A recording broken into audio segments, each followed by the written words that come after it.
Percorrer o Espírito Santo é muito mais que um simples passeio. Do litoral às montanhas, o estado oferece cenários únicos de paisagens exuberantes. Mas, além das belezas naturais, as cidades capixabas guardam registros históricos e aspectos culturais que merecem ser descobertos. Neste programa, vamos te apresentar a natureza, a cultura e a história das cidades do centro-sul do estado, cortadas por uma estrada aberta no período colonial brasileiro. Durante o ciclo do ouro, a abertura de estradas ligando Minas Gerais ao Espírito Santo foi proibida para impedir o contrabando da mercadoria. Porém, em 1816, com o declínio da atividade mineradora, a coroa portuguesa então permitiu a criação da Rota Imperial São Pedro de Alcântara, que ligava Ouro Preto à Vitória, com o objetivo de promover a ocupação, o comércio e o desenvolvimento das 31 cidades envolvidas no trajeto de quase 580 quilômetros. E em 2009, por meio do sistema Findes, o trecho capixaba da rota foi oficialmente transformado em roteiro turístico, que nós vamos percorrer juntos a partir de agora.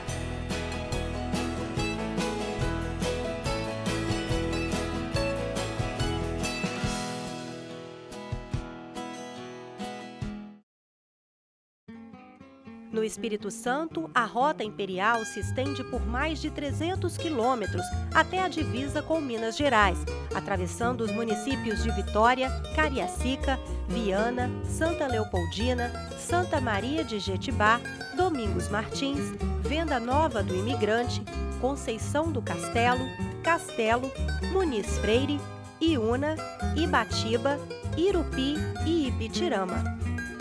Santa Leopoldina tinha, durante muitos anos, né, o monopólio do transporte dessa região do Rio Santa Maria da Vitória, tendo como um porto estratégico na região, recebendo inclusive mercadorias de Minas Gerais. Existia no Brasil Império também uma base de controle, como uma guarita, na região de Bragança, que faz parte desse trajeto que liga essa estrada até Minas Gerais. Então, essa rota imperial, ela está associada a esse caminho estratégico que ligava Minas Gerais a Santa Leopoldina, ao porto de Cachoeira. O trajeto da Rota Imperial é a reprodução do caminho usado por Dom Pedro II para chegar a Santa Leopoldina. Ele veio de barco no dia 29 de fevereiro de 1860 até onde hoje é Santa Leopoldina, a sede do município. Foi até a comunidade de Suíça, que na época era a sede do município, ou da colônia. De lá ele partiu para Ribeirão dos Pardos, seguiu em direção a Luxemburgo e de lá até essa comunidade. Daqui ele seguiu para, hoje é Barra de Mangaraí, onde ele embarcou novamente e no mesmo dia retornou para Vitória.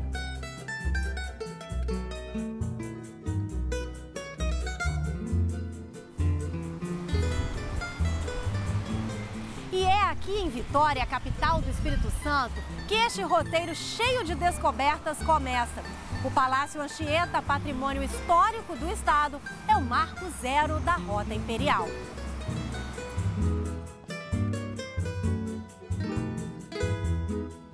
Localizado na Cidade Alta, centro da capital, e com vista panorâmica para a Baía de Vitória, o palácio foi erguido em 1551 pelos padres jesuítas. Funcionou como colégio religioso durante anos e, desde o século XVIII, abriga a sede do governo do estado. Mas o fato de abrigar o túmulo simbólico do padre José de Anchieta ainda preserva sua importância religiosa. O Palácio Anchieta foi também o destino final da expedição que reuniu cerca de 40 tropeiros para refazer o trajeto histórico partindo de Ouro Preto, em Minas Gerais, em comemoração aos 200 anos da Rota Imperial. Eu sou neto de tropeiro, então percorrer essa rota foi uma alegria emocional, porque a gente conhecia muitas pessoas, conversamos com muitas pessoas e o trajeto é muito lindo, a paisagem muito linda, foi muito emocionante.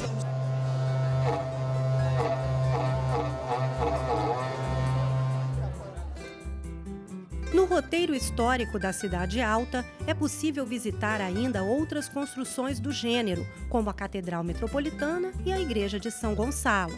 Descendo as ladeiras, a próxima parada é o Parque Moscoso, um refúgio verde em meio à agitação da cidade.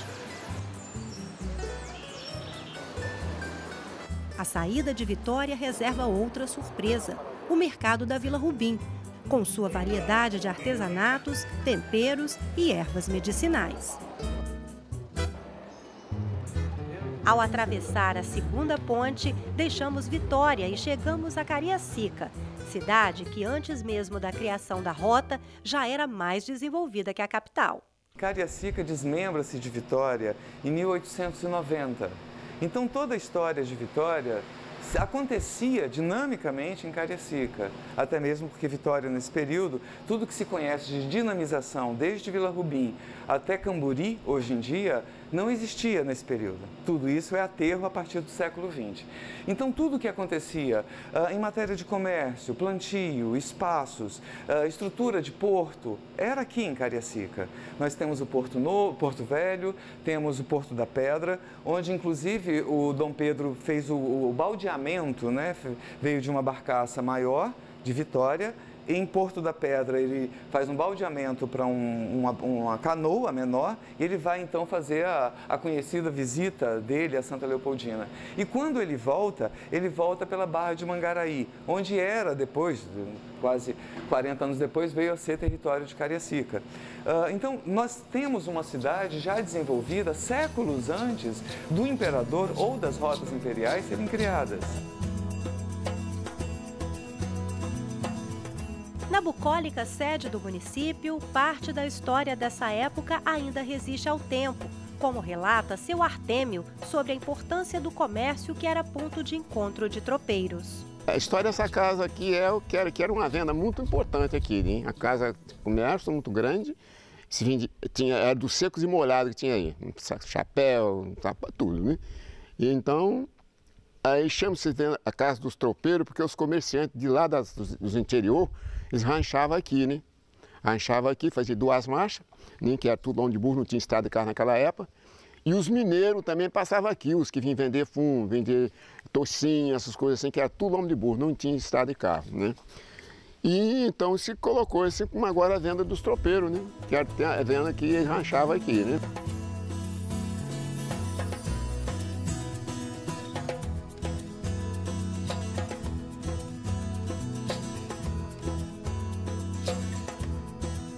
A chegada dos imigrantes italianos e alemães deixou marcas na cultura do município. E é por meio da música e das danças que seus descendentes mantêm vivas as tradições.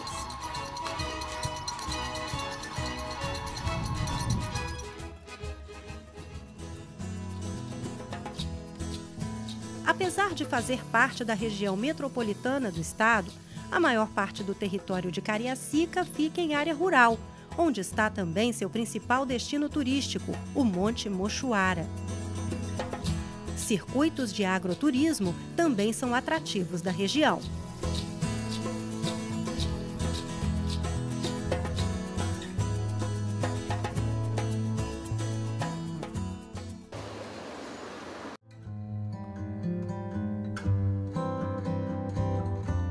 Nosso próximo destino é Viana, localizada a cerca de 20 quilômetros da capital.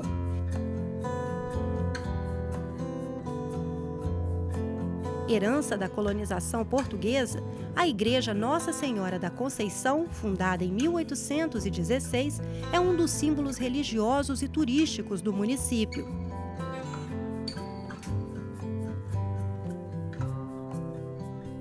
Outra atração da cidade que remete ao passado é a estação ferroviária, inaugurada em 1895. A estação é o ponto de partida do trem que faz o passeio pelas montanhas nos finais de semana e feriados. Mesmo situada na região metropolitana e às margens da BR-262, Viana ainda conserva a arquitetura e a tranquilidade de uma típica cidade do interior.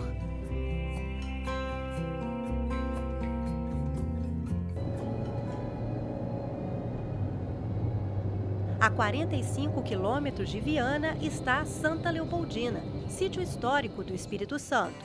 Povoada por imigrantes de etnias europeias, a cidade apresenta um belo conjunto arquitetônico. Uma das edificações mais expressivas é o Museu do Colono, no centro da cidade. O antigo casarão, que pertenceu à família Rosemeister, foi tombado em 1983 como patrimônio histórico e artístico estadual.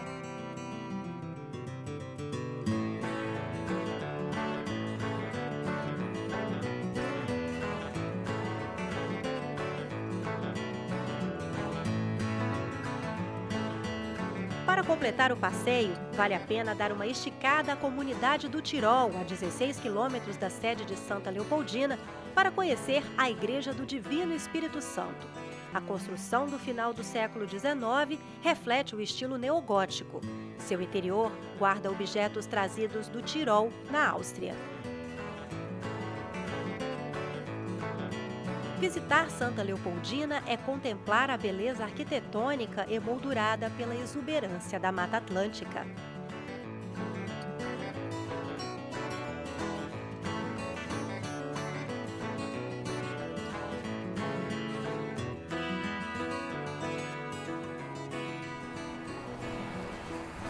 Daqui a pouco você confere outras belezas da Rota Imperial. Voltamos já!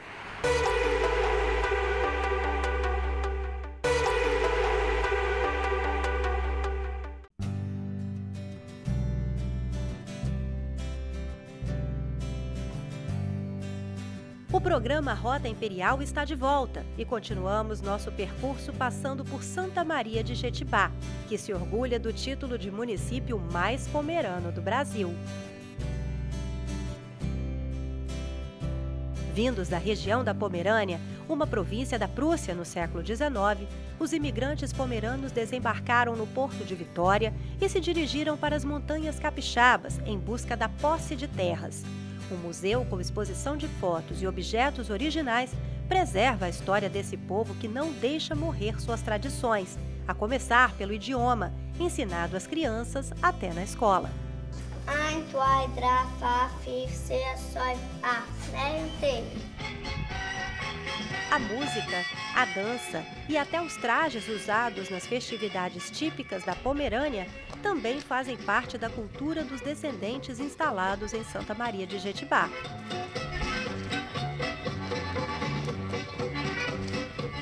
O jeito de morar dos pomeranos pode ser conhecido em uma visita à tradicional casa com janela azul e parede branca, que funciona de terça a domingo e feriados com entrada franca.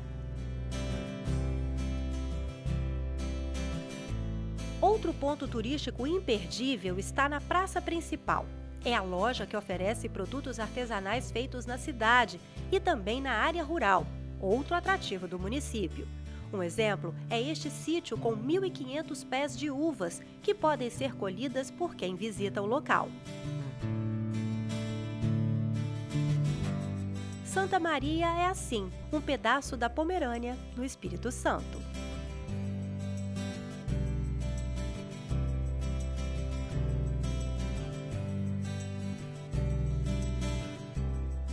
Nossa próxima parada é a charmosa Domingos Martins, primeiro destino da Rota Imperial nas Montanhas Capixabas. As características arquitetônicas do pórtico de entrada já sinalizam o que vamos encontrar na cidade.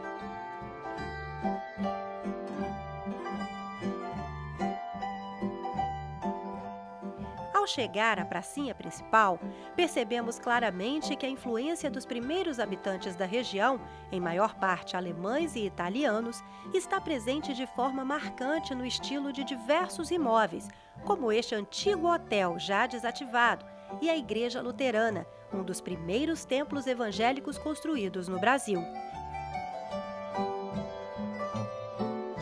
A história da colonização de Domingos Martins está registrada na Casa da Cultura, que fica em Campinho, sede do município.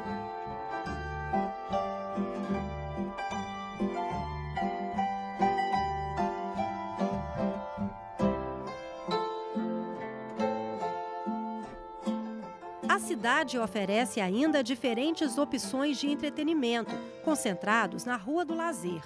Por aqui, os carros são proibidos. Tudo para que os turistas possam visitar com segurança e tranquilidade.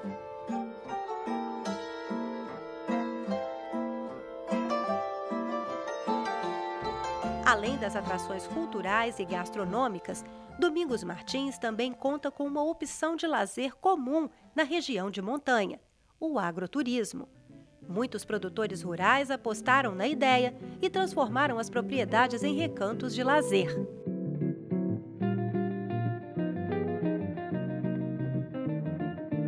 O visual de tirar o fôlego continua a pouco mais de 40 quilômetros da sede de Domingos Martins, quando avistamos a Pedra Azul, que não recebeu este nome por acaso.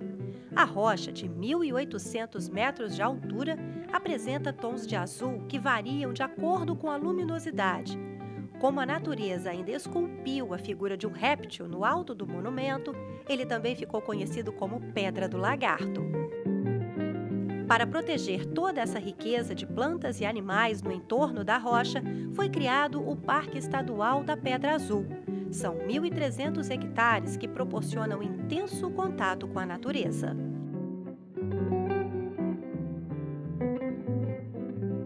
A infraestrutura da região de Pedra Azul conta com pousadas, restaurantes, café coloniais e outros atrativos turísticos, como passeio a cavalo por trilhas da Mata Atlântica e visitas a sítios que cultivam e comercializam alimentos orgânicos.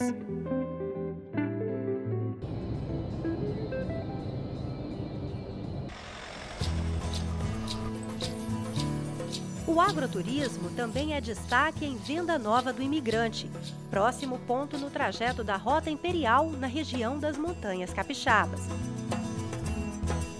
A atividade começou a ser empreendida no município no início da década de 1990 e já se consolidou em mais de 40 propriedades rurais. Mas a grande referência é a fazenda da família pioneira nessa modalidade turística. A população de Venda Nova também se empenha na preservação da cultura dos imigrantes, em especial os italianos. Tanto que o prato típico desse povo de hábitos festivos, a polenta, ganhou uma festa tão caprichada que até entrou para o calendário de eventos do estado.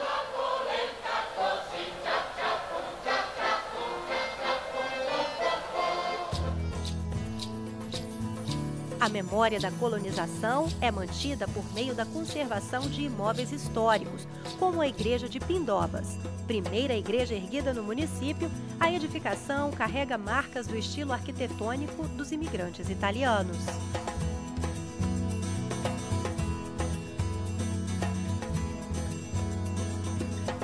Ainda na região serrana do Espírito Santo, a Rota Imperial nos leva à Conceição do Castelo. E é justamente um portal em forma de castelo que marca a entrada da cidade, localizada a 122 quilômetros da capital Vitória.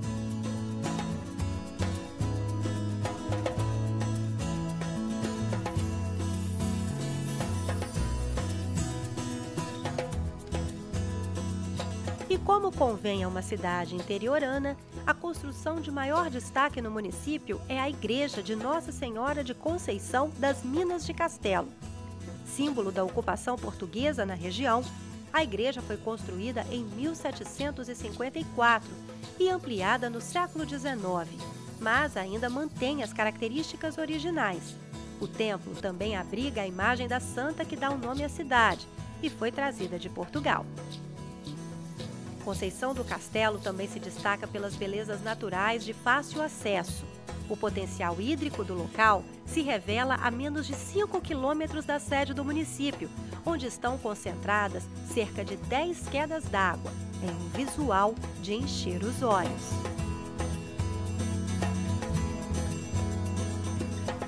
Das cachoeiras, seguimos por uma trilha que nos leva a um majestoso Jequitibá.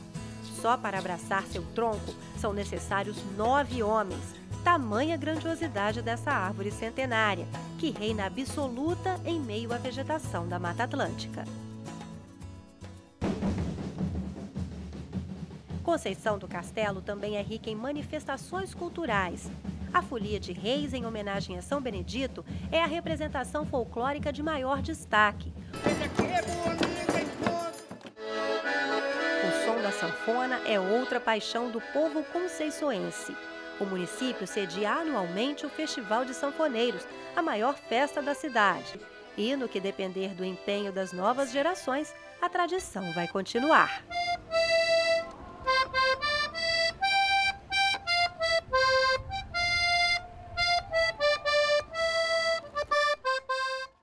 No próximo bloco, você acompanha a última etapa do nosso passeio pela Rota Imperial. Não perca, voltamos já!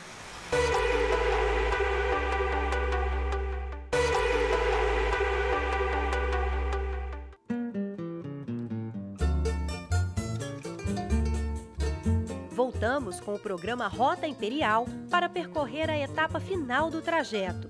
Vamos para Castelo, última cidade cortada pela rota nas Montanhas Capixabas. A 146 quilômetros de Vitória, o acesso a Castelo se dá pela BR-101. As raízes da colonização italiana são os pilares que sustentam a história e a cultura do município.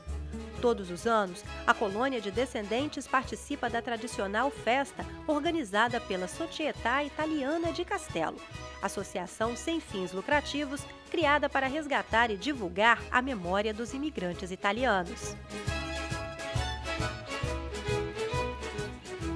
O compromisso com a religiosidade, outra herança da colonização, fica evidente durante a festa de Corpus Christi, quando os fiéis se unem em um trabalho de muita dedicação e habilidade para confeccionar os famosos tapetes com temas bíblicos que cobrem as ruas por onde passa a procissão.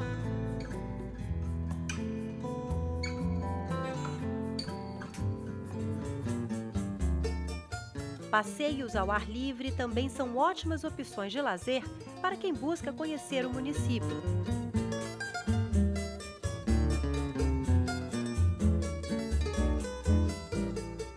Esculpida pela natureza, a Gruta do Limoeiro é considerada o mais importante sítio arqueológico do Espírito Santo. Em seu interior, pesquisadores encontraram fósseis de 4.500 anos. Em Castelo, a natureza também brinda o turista com paisagens cenográficas. Do alto da Serra do Forno Grande, é possível avistar as principais formações montanhosas do sul capixaba, como o Pico da Bandeira, a Pedra Azul, o Frade e a Freira e a Ponta do Itabira. O Pico da Serra é alcançado por meio de trilhas abertas na mata. Mas, para contemplar tanta grandiosidade, vale qualquer sacrifício.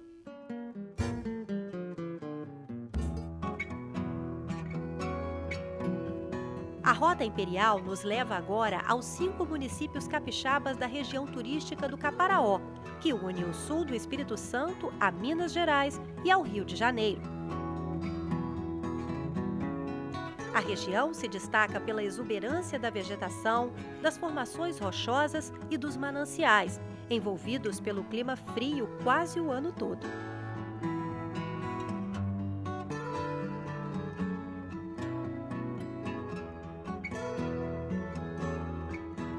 Cercado por montanhas e vales, Muniz Freire é o primeiro destino da Rota Imperial no Caparaó. Além das belezas naturais, a Casa da Cultura, que conta a história do município, também vale a pena ser visitada.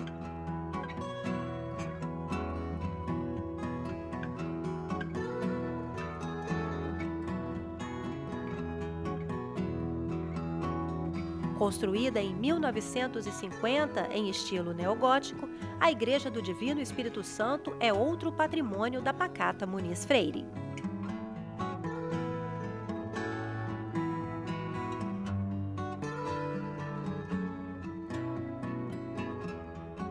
Na sequência, seguimos para Iuna, a cidade do café.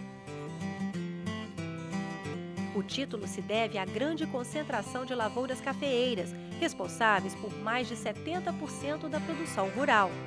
Mas aqui, quantidade é igual à qualidade, pois o café das montanhas vem conquistando prêmios nacionais e até internacionais.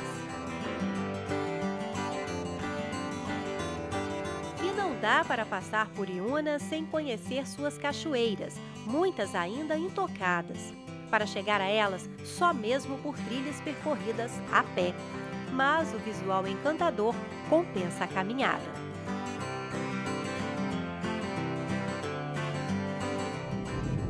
De Iuna, vamos para Ibatiba, município essencialmente rural, com cerca de 80% dos habitantes instalados no campo. O grande atrativo do local é justamente essa simplicidade. Afinal, onde mais temos a oportunidade de saborear delícias feitas em um fogão de lenha, se não for em um refúgio como este? A preocupação em preservar as raízes também se estende à arquitetura rural das fazendas históricas dos Barões do Café. Um roteiro imperdível para quem gosta de voltar no tempo.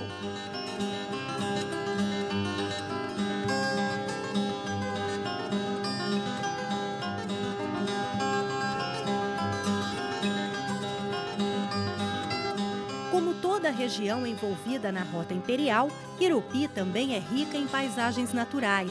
Um exemplo são as imponentes cachoeiras, além da vista privilegiada para o Pico da Bandeira, a terceira montanha mais alta do país. A Pedra da Tia Velha e a Gruta de São Quirino também se destacam no relevo da região.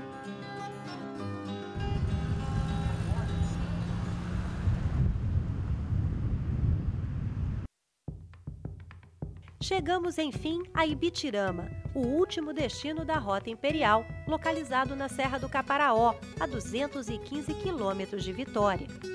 De origem indígena, seu nome significa conjunto de montanhas, serras e cordilheiras.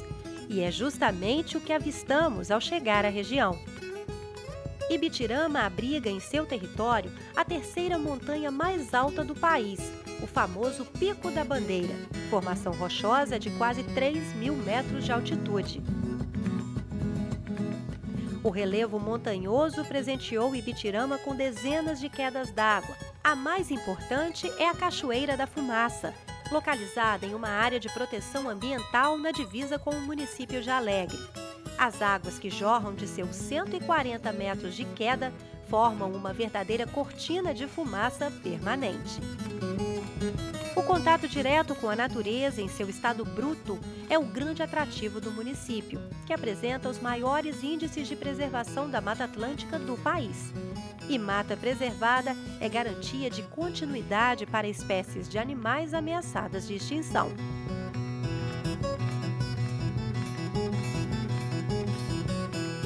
E assim terminamos o nosso passeio pela Rota Imperial, que une Espírito Santo e Minas Gerais. Um trajeto marcado por muita riqueza histórica, emoldurada por cenários de natureza exuberante. Uma experiência que nunca vai se apagar da memória.